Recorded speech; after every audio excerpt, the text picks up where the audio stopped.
I am sick and tired of adults criticizing teen sexuality. So my topic today is Hickeys and Humping, why sex is good for teens. Now, if you're a parent, my title might offend you. I see some there. We live in a sexually shaming world that intimidates us to keep our children innocent and abstinent for as long as possible. And many of us desperately try to do this. Over the past 15 years, however, I've been listening to thousands of experts on this topic, students here, some of you, whose stories confirm that demanding teens be abstinent and innocent actually increases teens' risk for sexual shame, trauma, and inhibition. So if abstinence is not the answer, what would support young people's growing up sexually healthy and happy? It's pretty simple, actually. We can accept adolescent sexuality as normal human development and provide young people free condoms, free contraception, and judgment-free conversations about sex. Most of you are not old enough to remember, but Nancy Reagan coined the phrase, just say no. That drug awareness campaigns adopted it to deter young people from using drugs in the 80s and 90s. So abstinence-only sex education programs borrow just say no to demonize teen sex by equating it with drug use. Abstinence educators thus imply that teen sexual activity is as physically and mentally harmful to young people as taking drugs. They use this claim to sugarcoat their efforts to stamp out teen sex.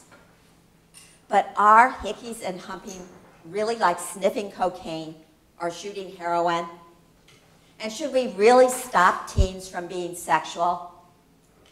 No, absolutely not.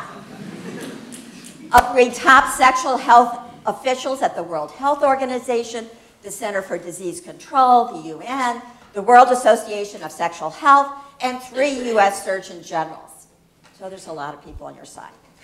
They say erotic expression is an empowering human capacity, not a human weakness.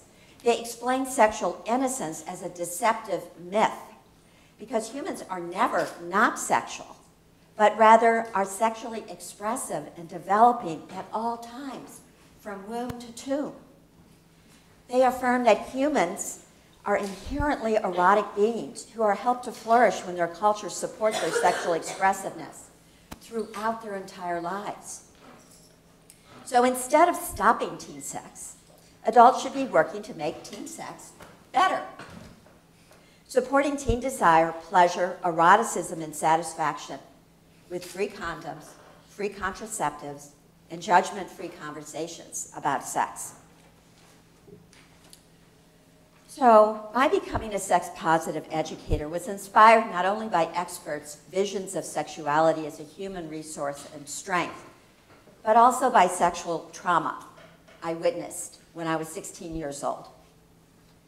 In 1961, half of all 17-year-olds had engaged in sexual intercourse, yet laws prohibited them from obtaining contraceptives, even condoms. Further, teens at that time received little sex education because the guiding assumption was that talking about teen sex only gives teens ideas about having it. God forbid they should have it. In 1961, my 17-year-old best friend and neighbor, Sissy, became pregnant, gave birth, surrendered her child in a closed adoption. Deemed shocking by our neighbors, her pregnancy got me thinking. I concluded that what was shocking was not Sissy's sex life, but society's failure to prepare young people for sexual maturity.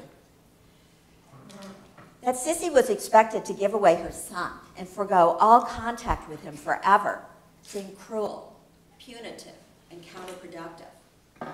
What I learned from Sissy's experience was that when adults care more about respectability than children's development, they abandon teens to face sexual dangers alone, ignorant, and unarmed.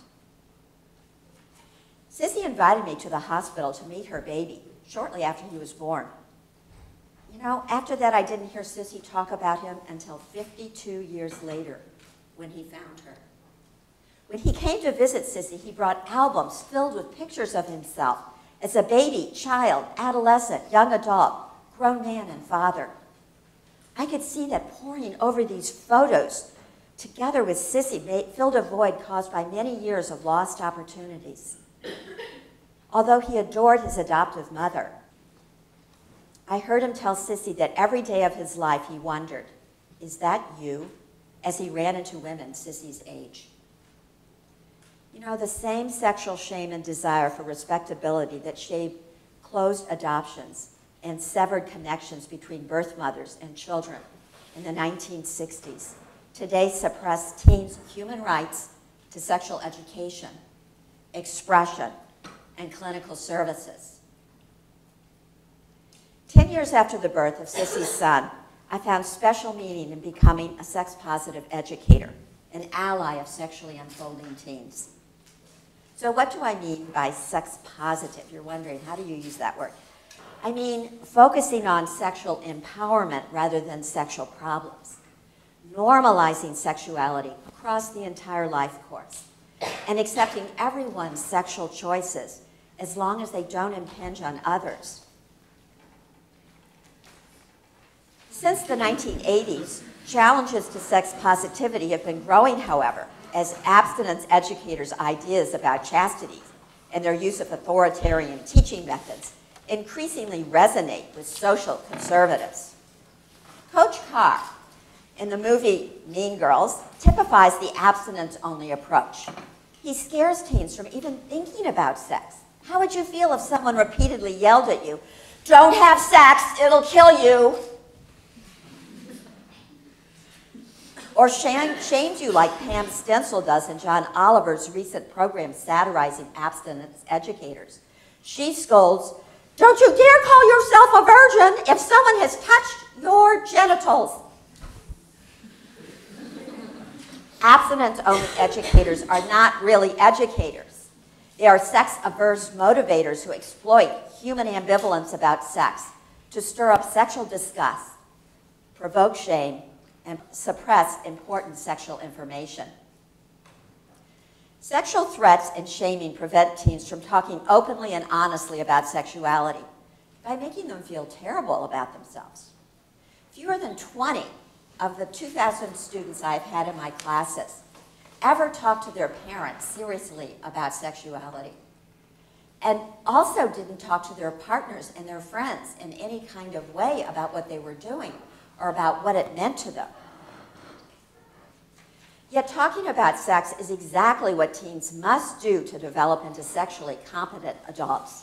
They must be able to talk with others, especially partners, to clarify values and attitudes, to increase knowledge and to build skills that lead to healthy sexual enjoyment. The more open and accepting our conversations about sex are, the better information young people get to inform their sexual explorations and decisions. Studies show that good sexual and relationship information actually raises the age of young people's first sex, lowers the number of their sexual partners, and increases their use of protection during sex. So adults' acknowledgement of teen sexuality and addressing it positively actually leads to healthier teen choices, not teens gone wild. Abstinence-educated teens, on the other hand, delay sexual activity only 1 month longer than others. 1 month. Keep that in your head. And when they do, when they do become sexually active, they use protection less often than those taught about condoms and contraceptives. The shaming they receive undermines positive sexual health practices. So, when we do the math, we realize that the U.S. has spent over $1 billion and deployed tons of shame and ignorance for 1 extra month of teen abstinence. Is that crazy? Crazy. Yet advances in contraception, vaccines, and gender ideology should be enabling us to be more relaxed and accepting of teen sexuality than ever before. Free, long-acting contraception like IUDs and implants combined with good sex education reduced teen pregnancies 60% in 2 recent very large studies. HPV vaccines are just the beginning of revolutionary protection. Increasing gender equality reduces dating violence. So given these paradigm-shifting contexts, we should stop bullying teens about their sex lives and do what can help them most. Provide them free condoms, free contraception, and judgment-free conversations about sex. So what does an adult sexually bullied teen look like? A college senior, Jessica, wrote her sexual history paper as a class assignment. She bitterly thought it illustrated that abstinence-only education diverts healthy sexual development and undermines sexual confidence. When a senior in high school, Jessica wanted to have sex with her boyfriend, Mark, to deepen their relationship, but she worried what her parents would think. They expected her to wait until marriage, even for sexual arousal. Her peers were having sex and learning from their experiences. She worried, wouldn't inhibiting sexual desire for so many years interfere with sexual expressiveness and functioning later in marriage? But Jessica's parents continued to threaten lack of support if she did not live up to their standards. And Jessica continued to worry Mark would soon look elsewhere if she didn't have sex with him. Unfortunately, Mark and Jessica didn't know about Outercourse. I hope you guys all know about it. Hickeys and Humping, rubbing and sucking, how to enjoy orgasms while deferring intercourse, which sex-positive educators explain offers greater sexual pleasure with fewer risks. So Jessica pretended to obey her parents, and she faked enjoying anal sex with Mark.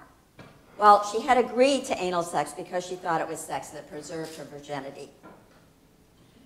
Focused narrowly on chastity, a moral concept left over from the Middle Ages, Mark and Jessica didn't learn what today's couples need to know about sex and intimacy for their relationship to thrive. So not surprisingly, Jessica and Mark broke up.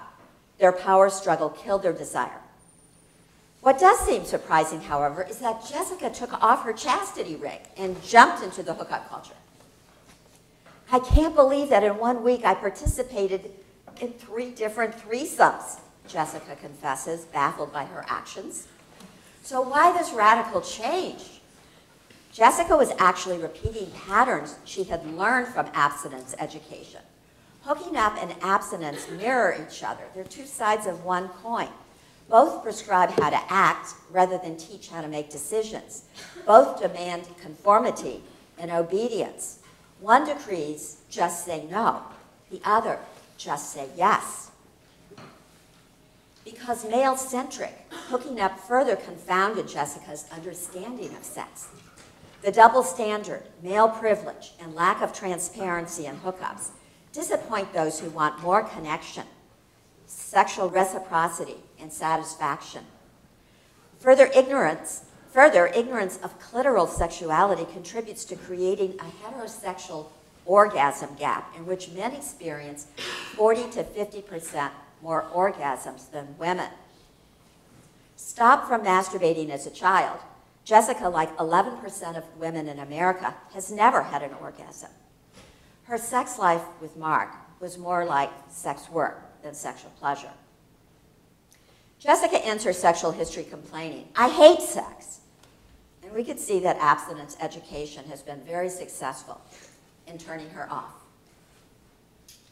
Most straight student sexual history papers tell similarly distressing stories. Alice came to college sexually active, but without relevant sexual knowledge. When my boyfriend asked me what got me off, I didn't even know what he was talking about. And then when I found out, I had no idea. Barbara asked, "What should I do? I've been faking with my boyfriend for 2 years." Clive wonders, does anal sex mean I'm gay? Donald worries about sexual dysfunction. "I come all over my girlfriend's face, but we don't enjoy it." Lacking sex ed beyond just saying no, they mistakenly thought pornography could show them what adults did for sexual pleasure. And they assumed the money shot, ejaculating on the woman's face, was what most adults love to do. Essie mourns, "No one told me there was a rape culture." Young people should not have to have these experiences. Surveys I conducted from 2001 through 2013 also revealed low levels of student sexual health. 80% of female students reported faking orgasms. 50% reported not knowing how to climax with a male partner. And 30% reported having experienced rape, sexual assault, or coercion. 1 in 7 men reported being raped or sexually coerced. Over half the men reported they thought it was perfectly okay to persuade a partner to go farther than they wanted to. If adolescent sexual distress today predicts poor sexual health later in life, we should worry that abstinence education has a more destructive effect on people than we ever realized. How we first have sex sets up patterns. We call these love maps, and these persist over time. Jessica's pattern, unfortunately, is a national one. A recent Durex survey of sexual frequency in 26 countries finds the U.S. #3 in a list of who is having the least amount of sex. Lohman, Michaels, and Gagnon's National Health and Social Life Survey finds that 1 in 5 marriages in the U.S. is sexless. These studies and others suggest teaching Just Say No throughout childhood and adolescence may have serious effects on adult sexuality. Despite scientific evaluations that abstinence-only programs achieve none of their stated objectives and damage young people's sexual development, support for them crowds out sex-positive programs that have been evaluated as very effective.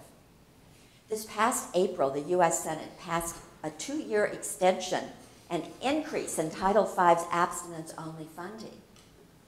What were they thinking? Last month, legislators in Missouri recommended cutting effective programs while enlarging Just Say No programs 300%. In Texas, legislators cut HIV treatment funds in order to increase abstinence-only education funds. This is for a program that doesn't achieve its objectives. Too few people realize we are waging a war against teen sexuality through abstinence education that is harming teen sexual development, the sex lives of adults, and our national sexual culture. Because positive sexuality education has transformative results and sexual expression offers many health benefits, we are furthermore incurring huge opportunity costs when we waste resources on abstinence-only education. Good, close romantic and sexual relationships protect teens, smooth out life's rough spots, give confidence and joy, and help them fight anxiety and depression.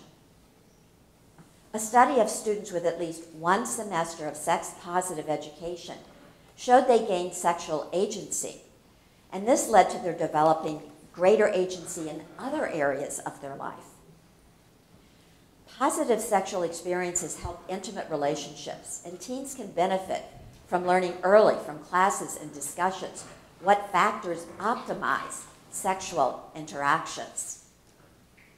When young people receive sex-positive education, which encourages them to unfold sexually when, why, and in ways that are right for them, fulfillment becomes a standard they use for making other life-enhancing choices.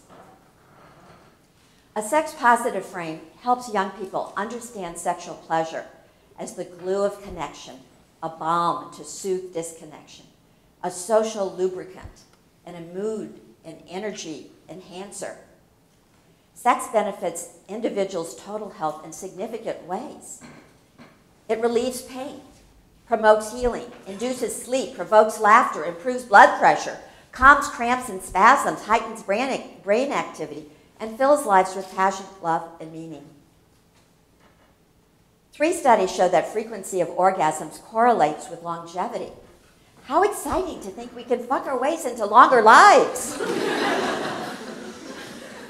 With so many advantages, it's amazing helicopter parents aren't arranging for sex tutors for their teens, rather than prohibiting them from testing the waters before swimming.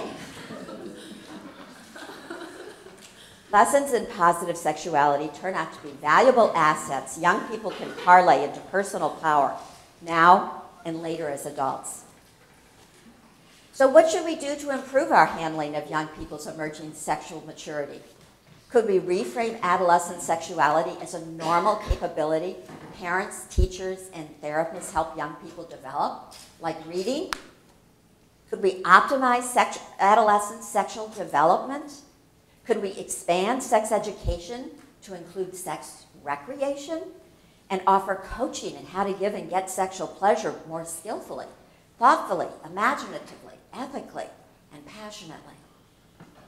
Actually, that is exactly the sex ed adolescents, when asked, have said they truly want. Education that would help them be better lovers. Perhaps a radical vision, but one with promise. When society values adolescent sexuality to the point of fostering its development, teens will respect and value themselves and their partners a great deal more. Isn't it time we start telling young people, yes, yes, you can unfold as responsible and joyful sexual beings according to your timetables and your desires and in ways that will serve you well over your lives? And we're here to help you. We want to help you. Isn't it time we adopt evidence-based practices in sexual health and education, free condoms, free contraception, and judgment-free conversations about sex? Thank you.